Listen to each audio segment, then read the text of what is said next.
এখানে দেখুন বন্যা পরিস্থিতি যেটা তৈরি হয়েছে আপনারা দেখছেন কালকে থেকে বিভিন্ন ধরনের গ্রাম বিভিন্ন ধরনের রিলিফ ক্যাম্প যেগুলি খোলা হয়েছে সেই রিলিফ ক্যাম্পে আমাদের গতকালই প্রায় ৬টার মতো রিলিফ ক্যাম্প খোলা হয়ে গেছিল।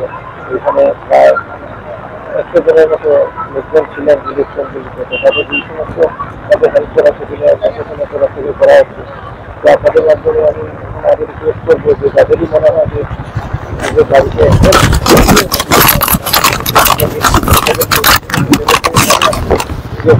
তবুও তাদের যদি আসতে হয় রিলিফ করতে বাড়ি করে বলবে যে এটা আমি ওই যদি আরও অপেক্ষা না করে অত শীঘ্র যাতে ওনারা চলে আসেন রিলিফ করতে আমরা যথাযথ আমরা ব্যবস্থা নেব।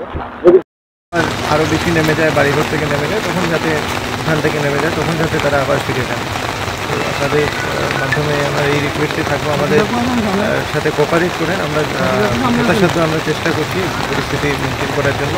আর প্রত্যেক সাব ডিভিশনে আমাদের ডিস্ট্রিক্ট লেভেলে কন্ট্রোল রুম খোলা হয়েছে, যেটা ডিজাস্টার ম্যানেজমেন্টের কন্ট্রোল রুম, সেটা 24/7 ফাংশনাল থাকে।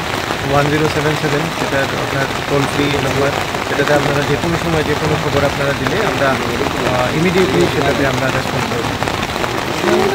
স্যার মানে উদ্ধার কাজে মানে কাদের নিযুক্ত করা হয়েছে এখানে উদ্ধার কাজে যেমন ফায়ার অ্যান্ড ইমার্জেন্সি সার্ভিস, আমাদের যারা আপদা মিত্র ভলেন্টিয়ার আছে ওনারাও কাজ করছেন, তার সাথে SDRFকেও আমরা এখানে এঙ্গেজ করেছি। তো SDRF ব্যাটালিয়নের তারাও এখানে আমাদের সাথে কাজ করছেন, যাতে বাকি অন্যান্য ডিপার্টমেন্ট যারা আছে অন্যান্য ডিপার্টমেন্টে তাদের নিজ নিজ কাজ সেগুলি করবে। আর আমরা এখন আবার এই পরিস্থিতিটা রিভিউ করার জন্য 12টার সময় ডিস্ট্রিক্ট ডিজাস্টার ম্যানেজমেন্ট অথরিটির একটা মিটিং ডেকেছিলাম আমাদের অফিসে।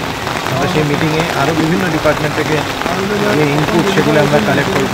তাছাড়া যে সমস্ত জায়গায় নদীর বাঁধ আছে সেগুলি অলরেডি আমরা টাইম টু টাইম মনিটরিং করছি। সেই সমস্ত বাঁধ সকালবেলাও ওয়াটার রিসোর্স ডিপার্টমেন্টের অফিসিয়ালকে আমরা পাঠিয়েছিলাম, ওনার সমস্ত বাঁধ আবার দেখে এসছেন। এই সমস্ত জিনিস আমরা করছি। Thank you.